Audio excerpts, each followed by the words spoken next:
Apreciados hermanos, nosotros estamos viviendo en un tiempo muy solemne, en un tiempo en que todos los profetas de la Biblia nos hablaron de este tiempo, pero nunca como antes se ha visto lo que está pasando en el mundo. El mundo está conmocionado. Todo el mundo, aún el mundo secular, sabe, tiene la noción, el presentimiento que algo grande, algo terrible está por ocurrir. La palabra de Dios nos dice que una tormenta viene, una gran tormenta viene, está profetizado, lo dice la palabra de Dios, lo confirma el espíritu de profecía. Y esta mañana vamos a estar estudiando, analizando este mensaje que Dios tiene para nosotros. Mis hermanos, vayamos de lleno al libro de Jeremías.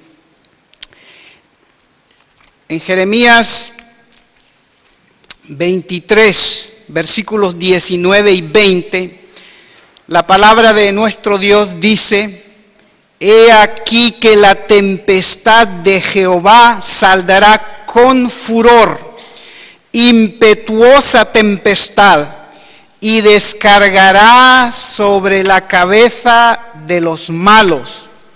No se apartará el furor de Jehová hasta tanto que haya hecho y hasta tanto que haya cumplido los pensamientos de su corazón. En lo postrero de los días lo entenderéis cumplidamente.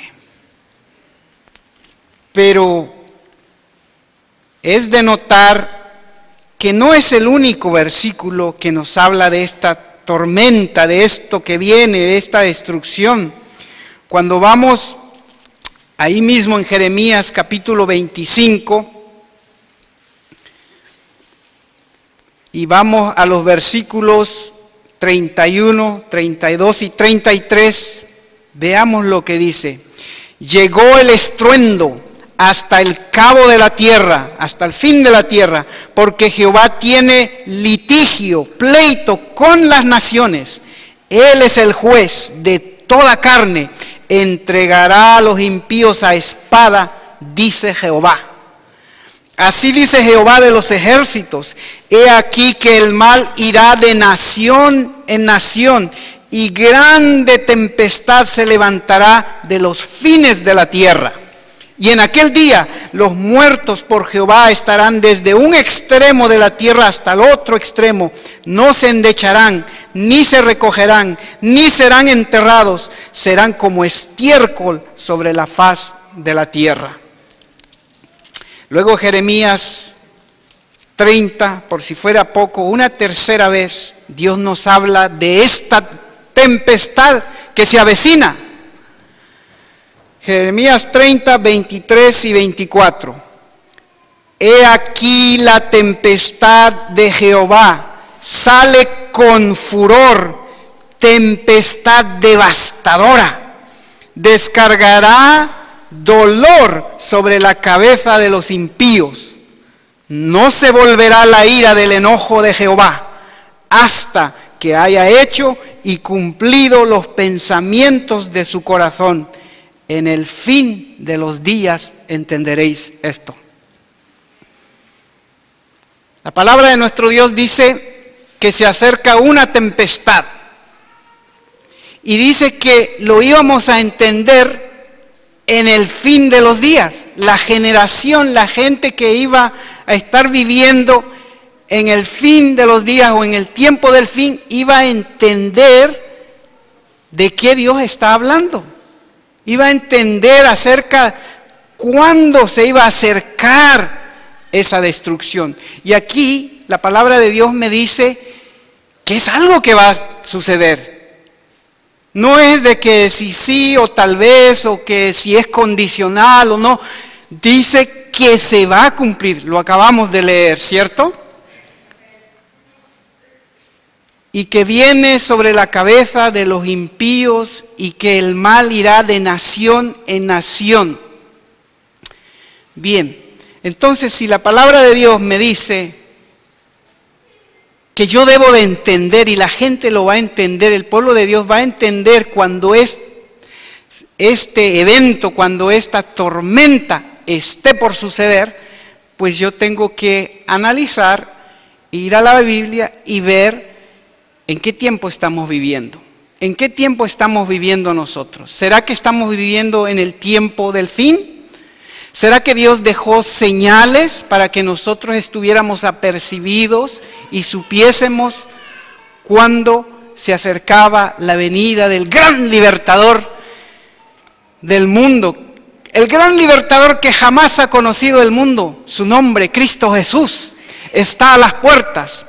Y Él dejó señales claras y contundentes para que su pueblo entendiese y se preparase para un encuentro con Él, para que su pueblo no fuese destruido, porque antes de su venida viene una gran tempestad, viene una gran tormenta. Los juicios de Dios van a caer sobre esta tierra. Entonces, nosotros nos hemos dado cuenta como pueblo de Dios, estudiando la palabra de Dios, que estamos viviendo en el tiempo del fin. El Señor Jesús dijo allá en Mateo, en su sermón profético, Mateo 24, Marcos 13, capítulo 13, Lucas capítulo 21, da todas las señales en el sermón profético para que nosotros supiésemos cuando el fin estaba a las puertas. Y una de las señales que el Señor Jesús, después de dar todas las señales, Él dijo que iba a haber eventos que iban a ocurrir en el cielo. Dio eventos, dijo ¿qué dijo Jesús? A ver, los estudiosos de la palabra de Dios, que después de la tribulación, después de la angustia de aquellos días, después de la persecución que está descrita en la palabra de Dios, en Daniel y Apocalipsis, que eran 1260 años, después de terminando esa persecución de 1260 años, de esa gran tribulación que el pueblo de Dios recibió por parte de la bestia, por parte del papado, dijo que iban a haber señales en el cielo para que nosotros nos diésemos cuenta de que Él estaba a las puertas y que el tiempo del fin estaba comenzando. Nosotros cuando vayamos a Apocalipsis, cuando vamos a Apocalipsis el capítulo 6,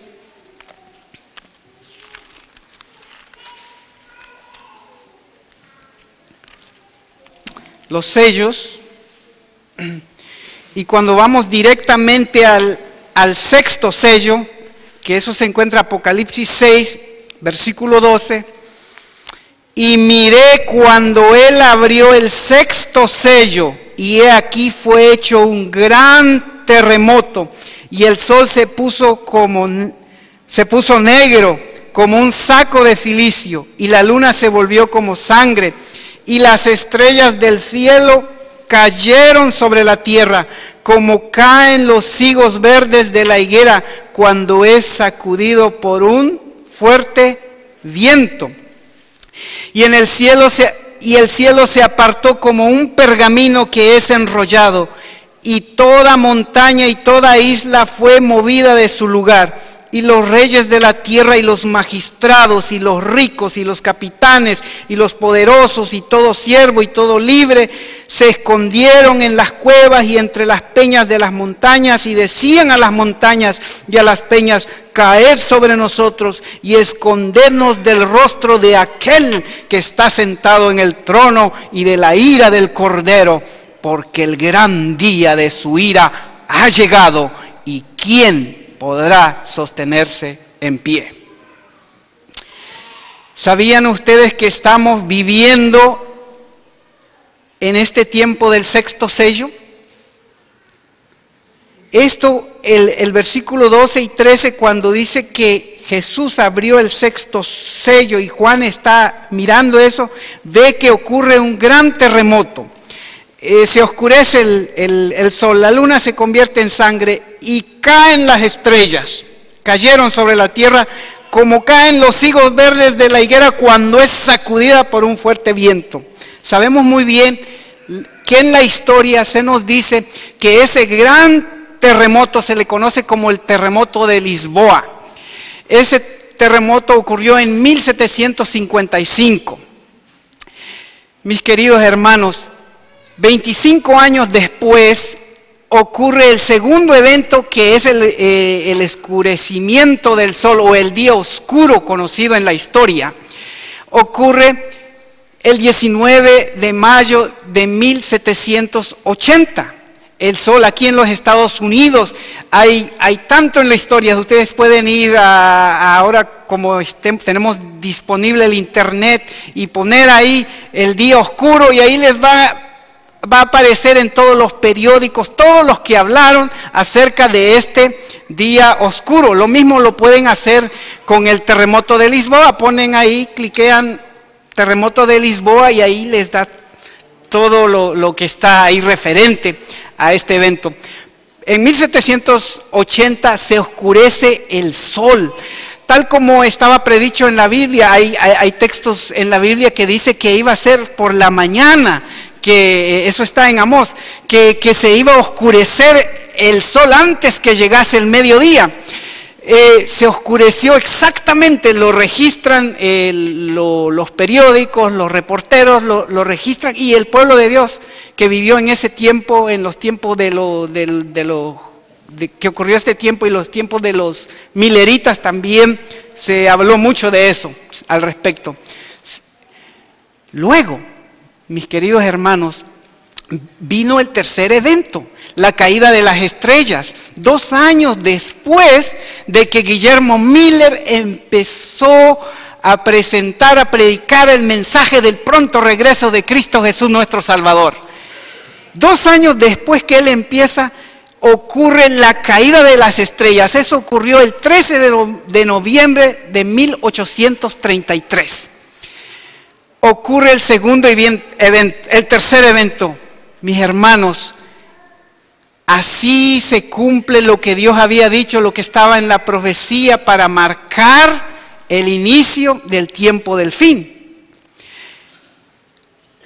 Nosotros sabemos muy bien que en 1798 el papado recibió su herida mortal. Un poquito antes de 1798, el pueblo de Dios se calmó la persecución, tal como Jesús había predicho que si esos días de angustia, de persecución no serían acortados, ninguna carne se salvaría. Aunque eso tiene también su aplicación para el tiempo del fin, también se aplica para ese tiempo.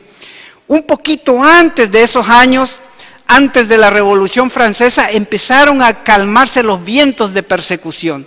Luego termina totalmente esos 1260 años de persecución en 1798, porque el Papa fue apresado por las fuerzas napoleónicas en ese tiempo, en 1798. Y ahí empieza a marcar el reloj el tiempo del fin. ¿Por qué tenemos que estudiar esto?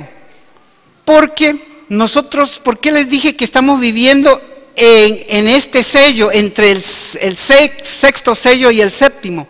Porque no se ha cumplido, todo lo que les mencioné ya se cumplió, pero no se ha cumplido esta parte del 14 en adelante. Y el cielo se apartó como un pergamino que es enrollado, y toda montaña y toda isla fue movida de su lugar, y los reyes de la tierra, y los magistrados, y los ricos, y los capitanes, y los poderosos, y todo siervo, y todo libre, se escondieron en las cuevas y entre las peñas de las montañas, y decían a las montañas y a las peñas: caed sobre nosotros y escondednos del rostro de aquel que está sentado sobre el trono y de la ira del Cordero, porque el gran día de su ira ha llegado.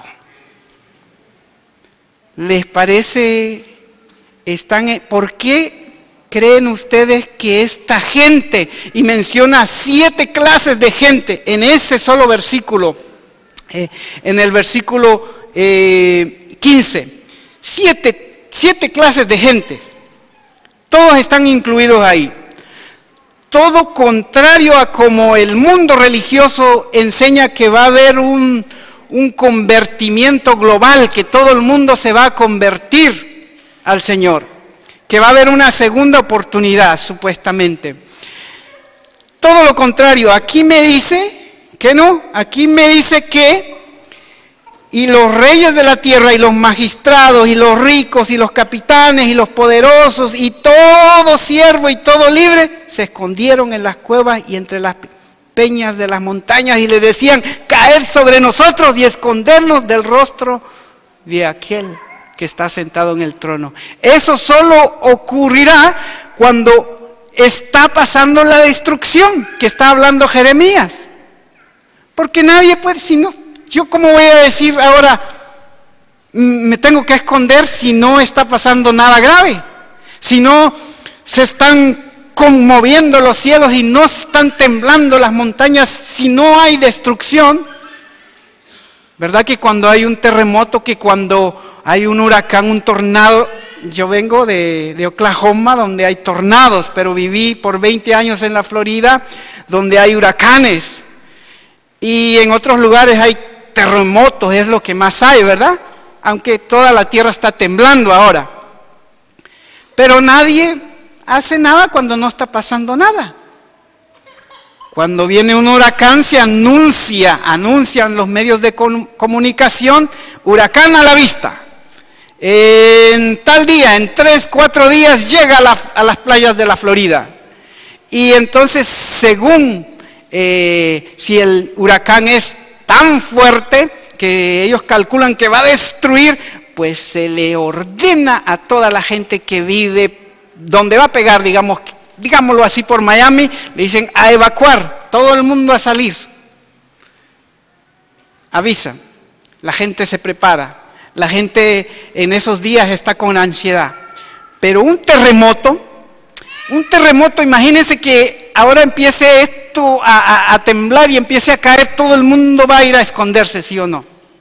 Va a tratar de escaparse. Esto es lo que está ocurriendo con esta gente. Le dicen a las montañas: escóndanos, a las cuevas, escóndanos del rostro de aquel que viene. Hay tremenda destrucción, ¿verdad? ¿Eso ya ocurrió? No ha ocurrido. En Jeremías leímos que en el final de los días íbamos a entender eso. ¿Cuándo venía esa destrucción?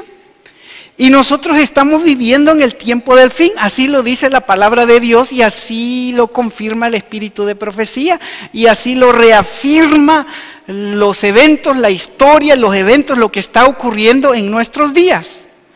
Y eso es lo que vamos a estar analizando un poquito. No vamos a poder abarcarlo todo, pero un poquito, nada más para despertar en ustedes. El Señor quiere despertar en ustedes la preocupación de estudiar, escudriñar acerca de esta tormenta, de esto terrible que viene sobre la tierra. Se hace una pregunta ahí: ¿quién podrá estar de pie? ¿Quién podrá, en el capítulo 17, porque el gran día de su ira ha llegado, y quién podrá sostenerse en pie? Luego viene la respuesta.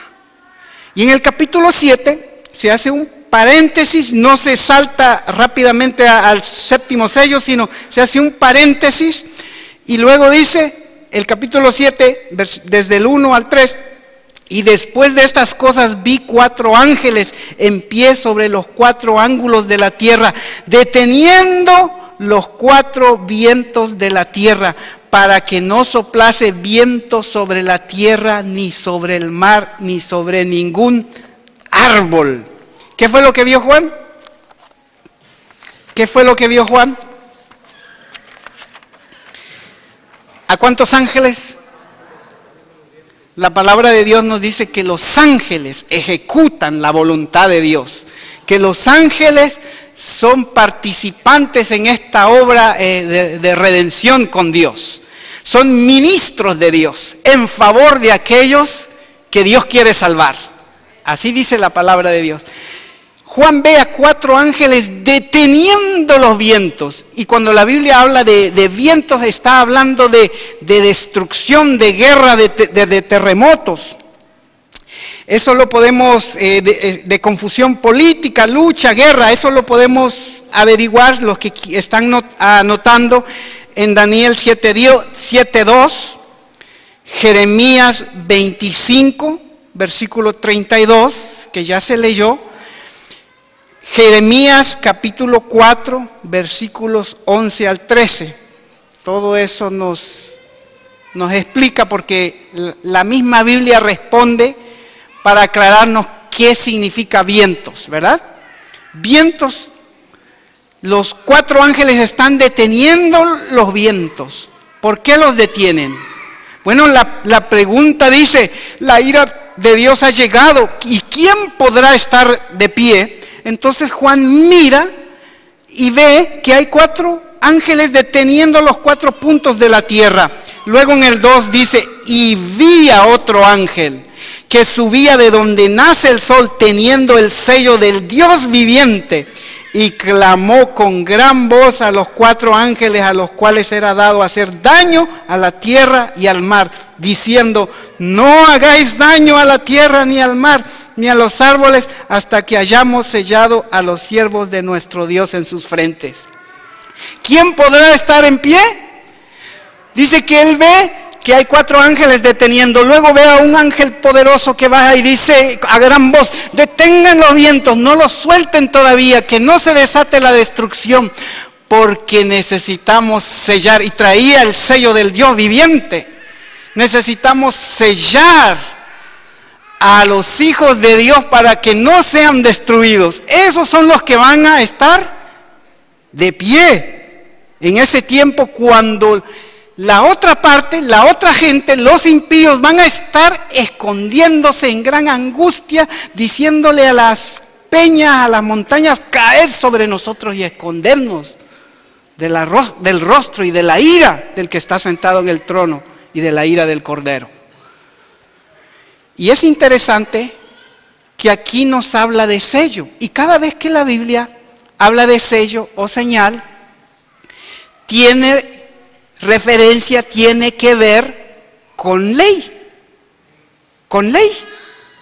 Por si fuera poco, ustedes se acuerdan cuando Daniel, en el tiempo de Daniel, sus enemigos, los enemigos de él, conspiraron contra él. Y van donde el rey y le dicen, no, rey, hemos decidido todos los magistrados para bien de tu reino y bien para bien tuyo, que por el lapso de 30 días, nadie ore a otro Dios sino a ti. Y queremos que se haga un decreto, y queremos que tú lo firmes, que tú lo selles. ¿Se acuerdan? Se hizo un decreto, y se firmó, se selló con el anillo del rey. Eso está en Daniel 6, versículos 8 y 9. Luego, en los tiempos de Mardoqueo, ¿se acuerdan de la reina Esther? En los tiempos de Mardoqueo también Amán, el malvado, conspira contra el pueblo de Dios y le pide al rey Asuero que haga un edicto para destruir al pueblo de Dios.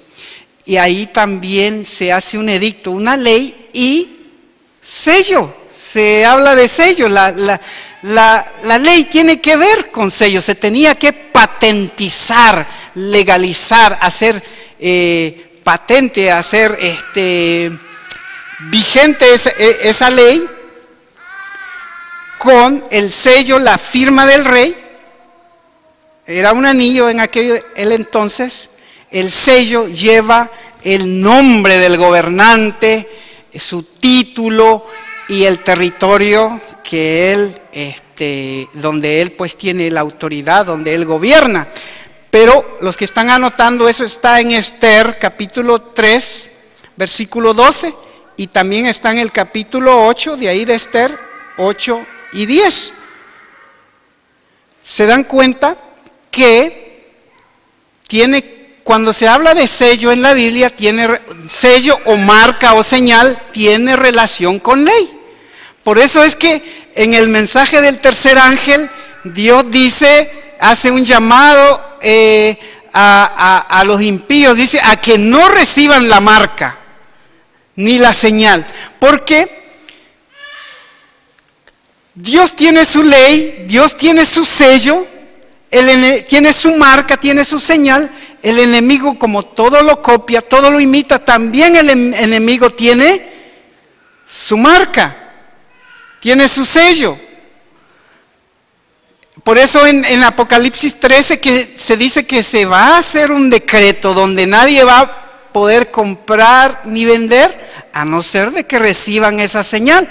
Todo el que reciba la señal o la marca de la bestia va a poder comprar y vender. Y todo el que no reciba esa marca o esa señal no va a poder comprar ni vender y finalmente va a ir a la muerte. Bueno, aquí Dios en el capítulo 7 nos está diciendo que el que va a poder estar en pie va a ser alguien que va a ser sellado.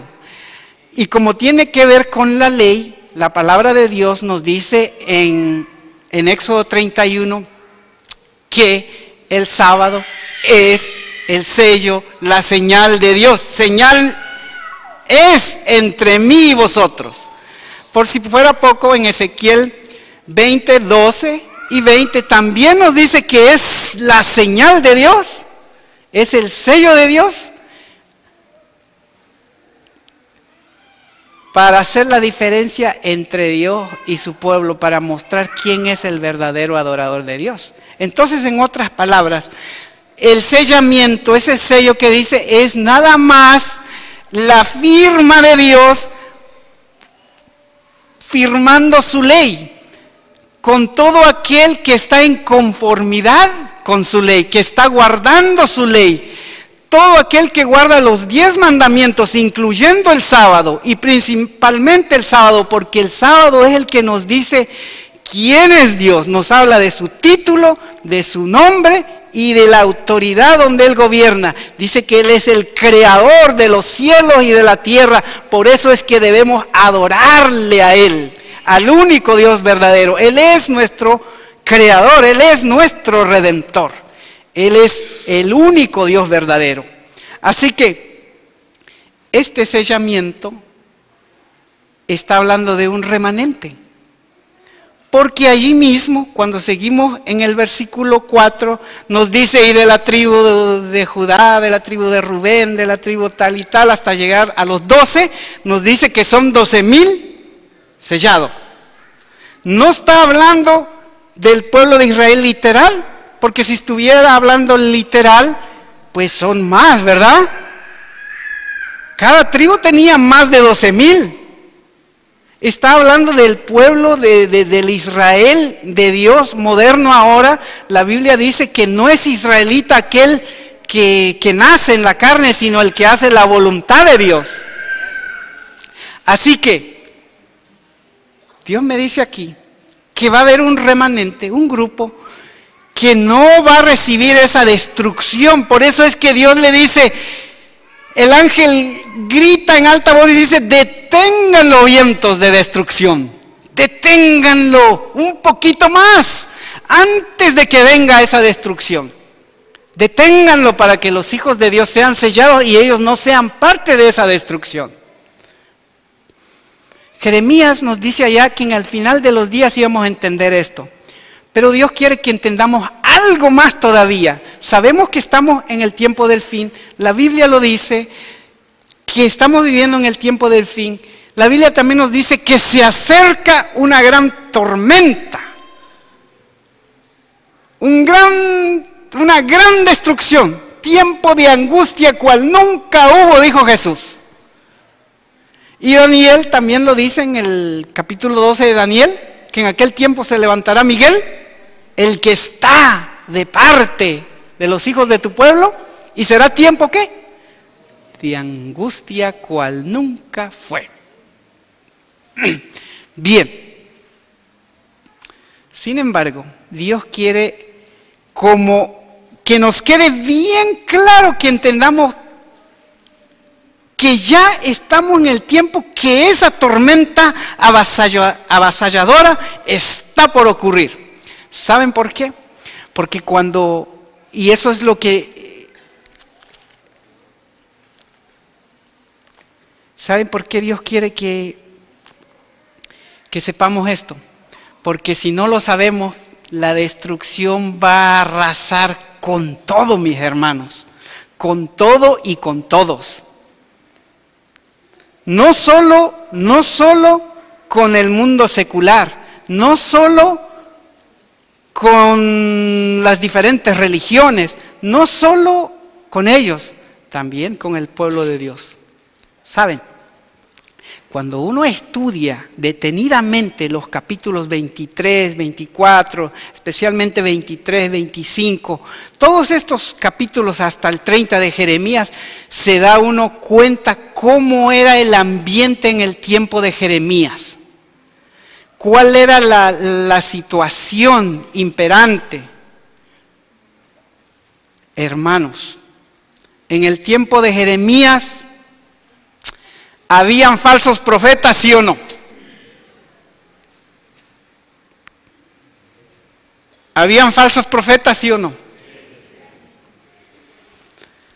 ¿Habían pastores, sacerdotes, dirigentes que no estaban haciendo la voluntad de Dios, sí o no? Dios quiere que analicemos un poquito para que entendamos por qué ocurrió una destrucción y que entendamos ¿por qué ocurrió esa destrucción? Y que nosotros entendamos ahora si esa destrucción está por llegar. Mire, vayamos a Jeremías. En Jeremías 23, empezando el versículo, miren cómo empieza Jeremías 23. ¡Ay de los pastores que destruyen y dispersan las ovejas de mi rebaño!, dice Jehová. Por tanto, así dice Jehová, Dios de Israel, a los pastores que apacientan mi pueblo, vosotros derramasteis mis ovejas y las espantasteis, y no las habéis visitado. He aquí, yo visito sobre vosotros la maldad de vuestras obras, dice Jehová, y yo recogeré el remanente de mis ovejas, de todas las tierras a donde las eché, y las haré volver a sus moradas, y crecerán y se multiplicarán, y pondré sobre ellos pastores que las apacienten, y no temerán más, ni se asombrarán, ni serán menoscabadas, dice Jehová.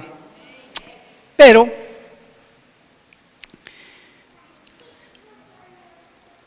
cuando voy al versículo 12, eso es de los pastores, de los líderes, del pueblo de Dios, de los sacerdotes.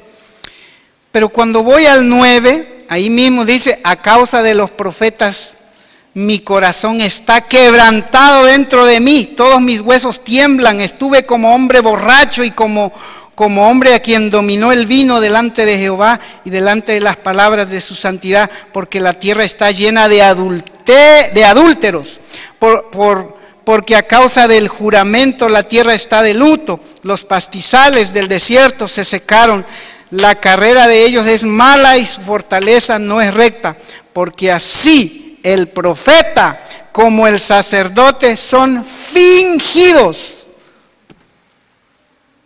¿Qué fingido?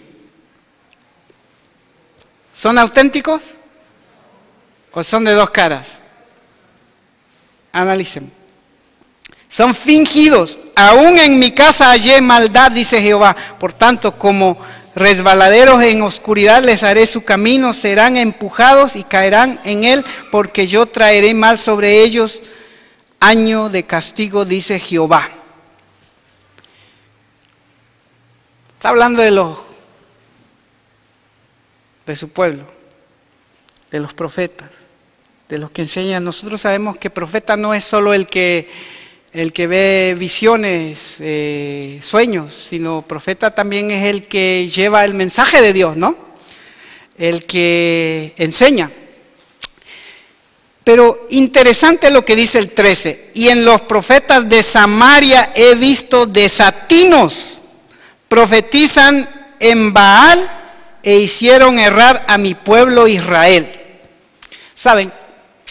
Los profetas en tiempo de Jeremías era un profeta de verdad presente. Jeremías era un profeta de verdad presente. La destrucción viene, esa era la verdad presente. Si no se vuelven a Jehová y se apartan de sus malos caminos, la destrucción viene. Babilonia viene y va a destruir a toda esta ciudad, a todos, hasta el más grande, hasta el más pequeño. Arrepiéntanse. Viene la tempestad. Esa era la verdad presente. Pero habían profetas en el pueblo de Dios que decían, no va a pasar. Y cuando pasó, porque hubieron 3 veces que fue Nabucodonosor a conquistar al pueblo de Dios, cuando ya pasó, entonces se levantaron los profetas y dijeron, así dice Jehová, en 2 años Jehová va a traer los tesoros que se llevó Nabucodonosor y el pueblo de Israel que está en cautiverio va a volver. Siempre habían profetas que les hablaban de paz y seguridad. Jeremías, por el contrario, les hablaba que venía de la destrucción, venía la destrucción, viene la destrucción. Arrepiéntanse, dejen sus malos caminos. Bien, pero me dice aquí que en Samaria habían profetas que hablaban desatinos, disparates, desatinos. Samaria, analicemos un poquito. El pueblo de Israel era uno solo, pero por la apostasía, por los pecados de Salomón y todos los demás, Dios permitió que el pueblo de Israel, que eran 12 tribus, se dividieran y quedaron solo la tribu de Judá y Benjamín, o solo la de Judá, y 10 tribus quedaron aparte, que los que se llamaba el pueblo de Israel. A eso simboliza Samaria. Analizando un poquito lo que pasó en aquel entonces. Ellos también tenían profetas. Ellos le enseñaron al pueblo, esos profetas le enseñaron al pueblo a adorar ídolos. Le enseñaron al pueblo a adorar el sol. Todas esas barbaridades, abominaciones. El pueblo de Samaria era una mezcla de las cosas de Dios, de la verdad con el error. Todo eso le enseñaron sus profetas. Bueno,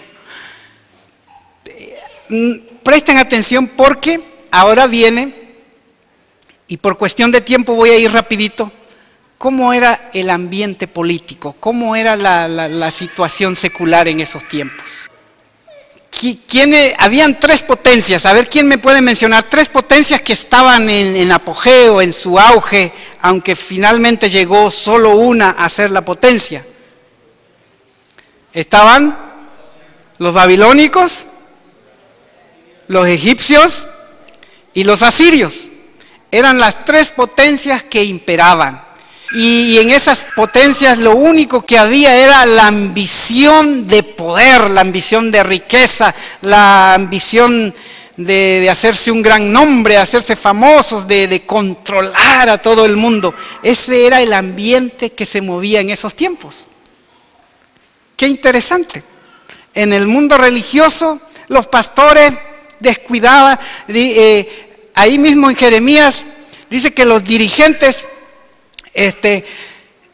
cuidaron a mi pueblo torpemente, dice, con torpeza, con autoridad. Solo querían controlarlos para que cumplieran sus propósitos, pero no se preocupaban de ellos. Por eso Dios dice, yo voy a buscar pastores conforme a mi corazón, dice, que dirijan a este pueblo, porque no se preocupan, ustedes solo se preocupan, ¿por qué?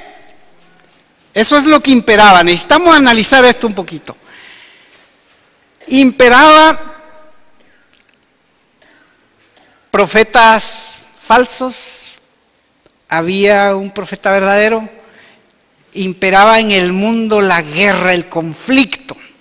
Pero otra cosa interesante que sucedió, cuando Babilonia está por venir a rodear nuevamente al pueblo de Jerusalén, en los tiempos, porque el último fue Sedequías, en el anterior antes de él, y Sedequías también. ¿Sabe qué pasó? ¿Sabe qué pasó con ese líder y el líder, los líderes del pueblo de Dios?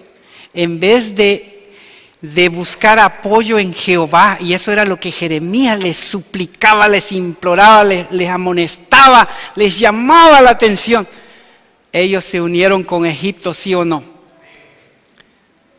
Eso todo lo van a ver, solo se lo estoy mencionando. Eso era lo que imperaba en ese tiempo. Se aliaron. Es importante que notemos eso, porque lo vamos a ver ahora lo que está pasando en nuestros días. Se aliaron con Egipto. ¿Y qué pasó al fin? ¿Se arrepintieron todos? Vino la destrucción. Solo Jeremías, un remanente pobre, dice, y eso es importante saberlo, un remanente pobre quedó. Solo los pobres de la tierra. Y Jeremías y Habacuc, se me va el nombre del escribano, el escribano de Jeremías. Bueno, solo ellos no fueron destruidos, mis hermanos. Cuando nosotros analizamos el tiempo en que estamos viviendo hoy, y quiero empezar primeramente con lo político. ¿Hay potencias ahora que están en pugna y que están hablando de guerra? Rusia acaba de inventar, lo vienen fabricando desde hace muchos años, pero hace poco soltaron por primera vez su misil, un misil que se llama misil hipersónico, un misil que va 20 veces más de la velocidad que va el sonido. Y ese misil dice que es capaz de esquivar los radares, porque especialmente Estados Unidos y las potencias tienen radares para detectar las amenazas, cualquier misil, cualquier cosa, bomba o que quieran hacer contra este país, ¿no? Pues Rusia acaba de sacar a la luz, y se vio en televisión cómo ese misil, ¿cómo se llama? Lo impulsaron, ¿no? Y tienen ese misil. Bien, Rusia es una de las potencias, Estados Unidos es una de las potencias, China es una de las potencias, ¿verdad? Y todo en el ambiente político es guerra, todo el mundo es guerra. Cuando vamos al Medio Oriente, todo es guerra. Cuando vamos allá a Siria, todo es guerra, guerra, guerra. Y cuando hablamos de Israel, eso es... Todo el mundo está empeñado en pelear, y quieren mostrarse, quieren obtener un orden mundial, quieren ser la potencia. Rusia no se quiere dejar, Estados Unidos pues tiene que mostrar que ellos son. Bueno, Estados Unidos tiene inventado, ¿cuántos de ustedes han escuchado del proyecto HARP? El proyecto HARP es una realidad, y ahora tienen muchos de esos proyectos, son estaciones donde tienen grandes antenas, solo para que se den una idea. Tienen muchos allá en Alaska, tienen uno en Arecibo, Puerto Rico, tienen en Colorado, en California, y ahora hasta en Perú, en Brasil, hay de esos proyectos HARP. Los tiene Rusia, los tiene Alemania, los tiene Gran Bretaña, los tiene Noruega, los tienen los chinos, los australianos, tienen todo estas antenas o estas estaciones donde ellos usan la energía electromagnética, las ondas electromagnéticas. Ustedes saben que todo esto funciona por medio de ondas. Los teléfonos, la radio, la televisión, por ondas electromagnéticas. Bien, Estados Unidos y Rusia y los países que tienen este programa envían a través de esas muchas antenas, envían esas ondas electromagnéticas y traspasan la atmósfera y llegan a la ionosfera. Y ahí en la ionosfera ocurre que cuando llega, ocurre un cambio, porque ahí hay energía, ¿no? Los átomos, todo eso. Entonces, ellos pueden usar esa energía a su favor y pueden alterar el clima. Ellos pueden alterar el clima. Métanse en el internet y van a encontrar ahí Proyecto HAARP y ahí está todo. Eso es una realidad, mis hermanos. El hombre ha llegado a un punto que está manipulando el clima, la naturaleza. ¿Y sabían ustedes que eso estaba escrito? ¿Sabían ustedes que el Señor le mostró a su sierva, la profeta, de que el enemigo iba a usar los elementos y que iba a tener sus laboratorios y que lo quieren escuchar? Vean, todo eso que está ocurriendo hoy en el libro El conflicto de los siglos, página 646. Satanás obra a sí mismo por medio de los elementos para cosechar muchedumbres de almas aún no preparadas. Tiene estudiado los secretos de los laboratorios de la naturaleza y emplea todo su poder para dirigir los elementos en cuanto a Dios se lo permita. Cuando se le dejó que afligiera a Job, cuán prestamente fueron destruidos rebaños, ganado, sirvientes, casas e hijos, una serie de desgracias, obra de un momento. Es Dios quien protege a sus criaturas. ¿Se acuerdan? Detengan los vientos, dice el ángel. Es Dios, en su gran misericordia, que en su gran bondad y su grande amor, viendo que el pueblo de Dios no está preparado todavía no estamos preparados, hermanos, y ojalá que me dé tiempo para mostrarles, y voy a avanzar rapiditamente. Me voy a saltar un poquito. En la página 647 dice, al par que se hace, es Dios que nos protege, ¿verdad? Amén. Es por su gracia, si no Satanás ya nos hubiera destruido. Me salto y dice, al par que se hace pasar ante los hijos de los hombres como un gran médico que puede curar todas sus enfermedades, Satanás producirá enfermedades y desastres al punto que ciudades populosas sean reducidas a ruinas y desolación. Ahora mismo está obrando. Ejerce, escuchen muy bien, presten atención, lo que les mencioné, el proyecto HAARP y cómo manipulan el clima, por cómo crean estas tormentas, estos terremotos, ellos lo están creando. Dice, por Satanás los dirige, pues. Ejerce su poder en todos los lugares y bajo 1000 formas, en las desgracias y calamidades de mar y tierra, en las grandes conflagraciones. Los incendios, ¿se acuerdan de California? El incendio de, ¿cómo se llamaba esa ciudad? En California, que acaba de pasar, ¿no? Bueno, ejerce su poder en todos los lugares y bajo 1000 formas, en las desgracias y calamidades de mar y tierra, en las grandes conflagraciones, incendios, en los tremendos huracanes y en las terribles tempestades de granizo, en las inundaciones, en los ciclones, en las mareas extraordinarias, tsunamis, mareas extraordinarias, y en los terremotos. Destruye las mieses casi maduras y a ellos sigue la hambruna y la angustia. Propaga por el aire emanaciones mefíticas y miles de seres perecen en la pestilencia. Estas plagas irán menudeando más y más y se harán más y más desastrosas. La destrucción caerá sobre hombres y animales, la tierra se pone de luto y se marchita, desfallece la gente encumbrada de la tierra también es profanada bajo sus habitantes. ¿Por qué? ¿Por qué viene la destrucción?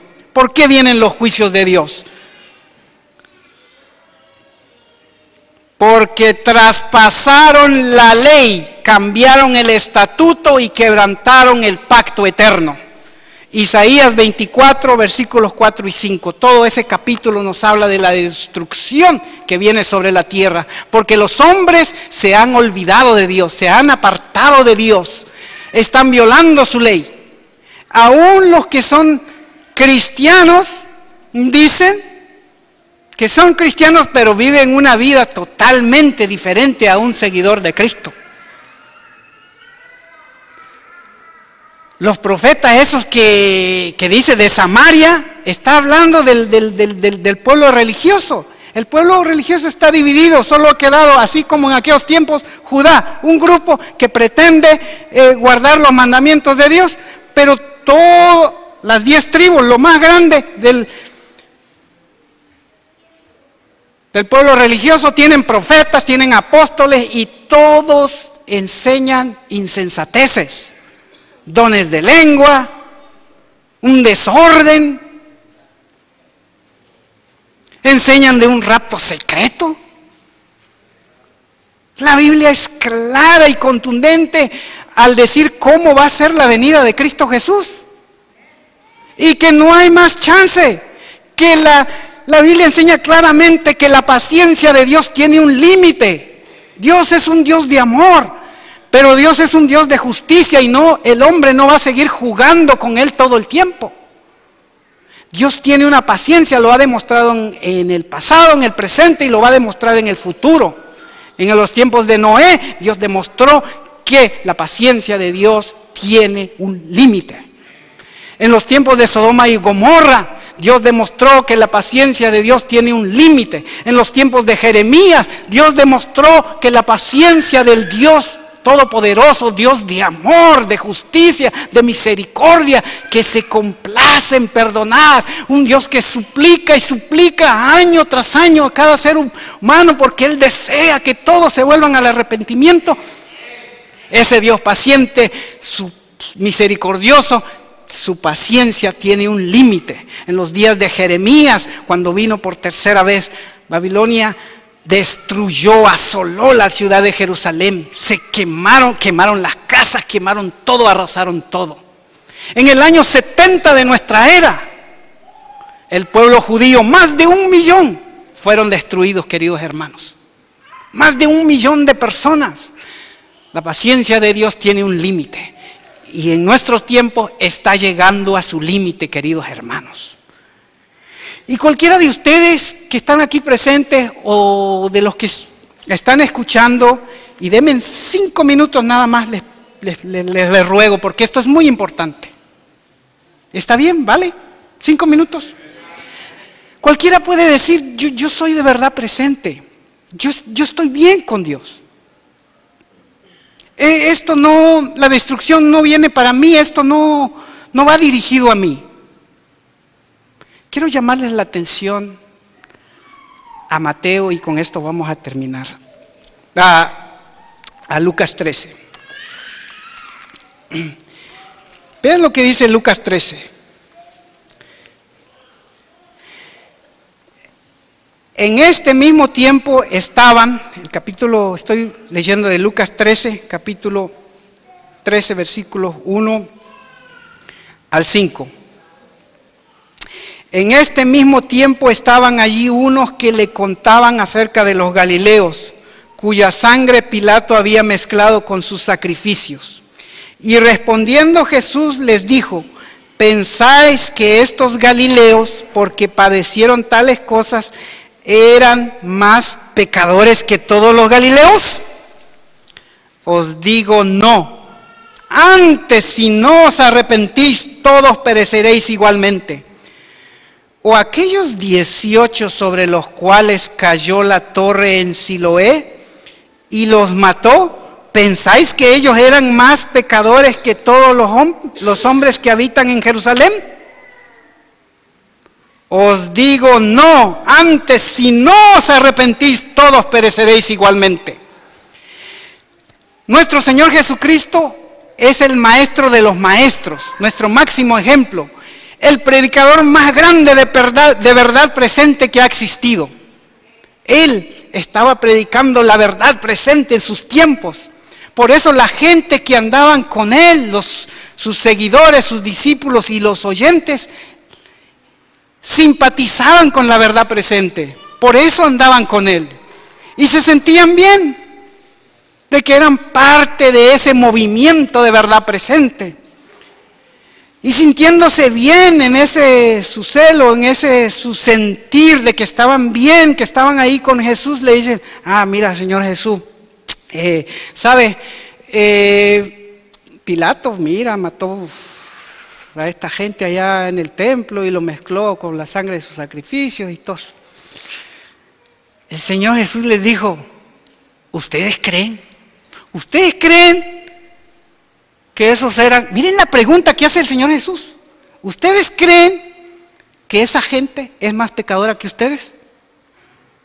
¿Qué diría el Señor Jesús si yo viniera hoy, sábado 5 de enero, el primer sábado del año, y le dijera: Señor Jesús, fíjate que allá en Indonesia, en el mes de diciembre, murieron más de, ¿qué?, 200 personas. O el tsunami, había un grupo rockero ahí que estaban en pleno evento y vino el tsunami y arrasó con ellos. ¿Qué me diría el Señor Jesús? Honestamente, ¿qué me diría? ¿Verdad presente? ¿Crees que esos de Indonesia eran más pecadores que tú, de verdad presente? Te digo que si no te arrepientes, perecerás igual que ellos. Esa es la realidad. Porque cuando nos acercamos a Jesús y vemos su santidad, cuando vemos su amor, cuando nos acercamos a Él y cuando analizamos nuestra vida, nuestro diario vivir, en el trabajo, en la casa, en el hogar, nos damos cuenta que no estamos caminando como Dios lo quiere. Sin embargo, puede que nos engañemos, y es el engaño más grande, el autoengaño de creer que estamos bien, que estamos en verdad presente y que por eso estamos bien. Hay muchas citas que tenía y que no voy a poder compartir, donde el Espíritu Profecía avala también de que si nosotros no tomamos las cosas en serio, esa tempestad que está a las puertas nos va a destruir a todos. Analicen la situación que estaba pasando. Ezequiel era un contemporáneo de Jeremías.